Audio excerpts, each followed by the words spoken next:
déclenchement d'alarme incendie à la carrosserie Brevet à Viria. Je suis en train de regarder sur la tablette, donc normalement on devrait avoir un poteau incendie pour le déverrouiller le portail. Par contre il faut qu'on passe par dessus, il faut aller le déverrouiller manuellement et puis après l'ouvrir.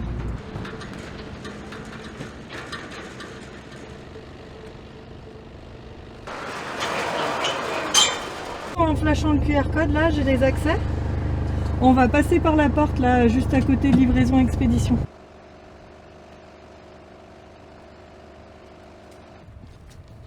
Reconnaissance des lieux. Dès que vous avez besoin, vous me rendez compte par la radio. C'est reçu. Du coup, moi je vous fais le code. J'ai pu le voir avec l'aide de la tablette. Donc j'ai le code d'entrée.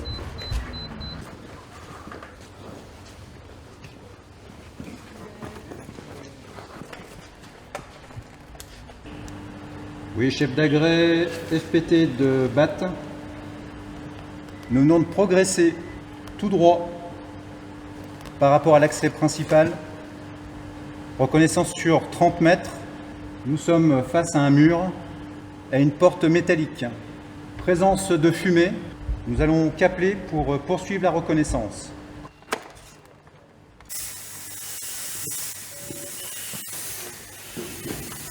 Ouais, présence d'un foyer. On ressort. Nous voyons un feu sous une cabine de poids lourd, à proximité d'une cabine de peinture. Je demande procédure à suivre. BAT de chef d'agré, je confirme que vous êtes dans la cabine de peinture. À proximité, je vois également un atelier peinture de 915 m² ainsi que beaucoup de produits inflammables. J'ai un meilleur accès par l'extérieur. Je vous demande de me rejoindre.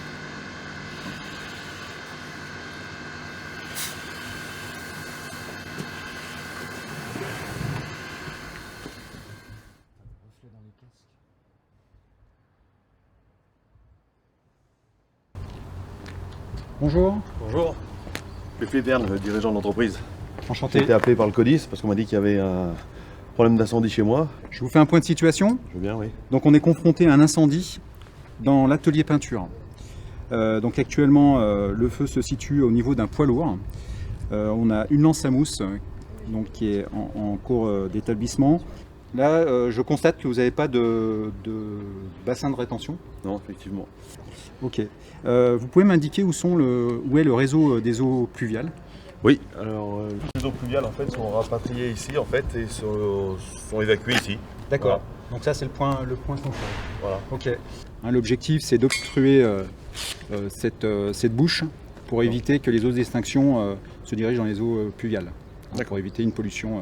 Alors notre activité consiste à transformer les cabines de poids lourds que les constructeurs ne font pas puisque ce sont des petites séries. Les départs de feu sont pas forcément rares dans l'entreprise. Et nous stockons également un certain nombre de parties de produits inflammables puisque nous repeignons les camions bien souvent complètement après notre transformation.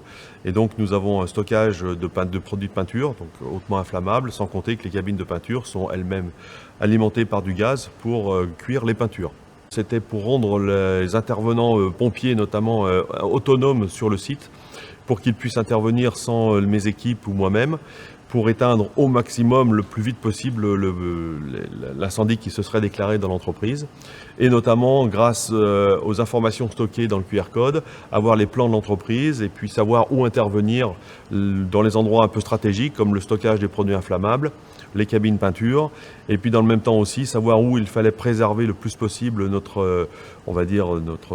données, à savoir les serveurs informatiques bien évidemment, et aussi tous les dossiers papier encore que nous avons et qui concernent des transformations dans le passé. Nous connaissons bien l'établissement Brevet puisqu'il nous a déjà fourni certains de nos camions au SDIS de l'Ain. Le bâtiment a une surface de 6000 m² dans lequel on retrouve la peinture, beaucoup de produits, des camions, des cabines de camions. Donc nous devons intervenir rapidement pour éviter l'embrasement généralisé éclair dû au fort pouvoir calorifique de tout ce que contient les ateliers et le bâtiment. Le QR code nous permet justement d'avoir accès à toutes ces informations dès le début de l'intervention. Nous avons également dans notre champ de compétences la protection de l'environnement Et grâce à l'application, cela peut nous permettre de voir où placer nos boudins obturateurs vis-à-vis des sorties d'eau fluviale pour éviter la pollution de l'environnement.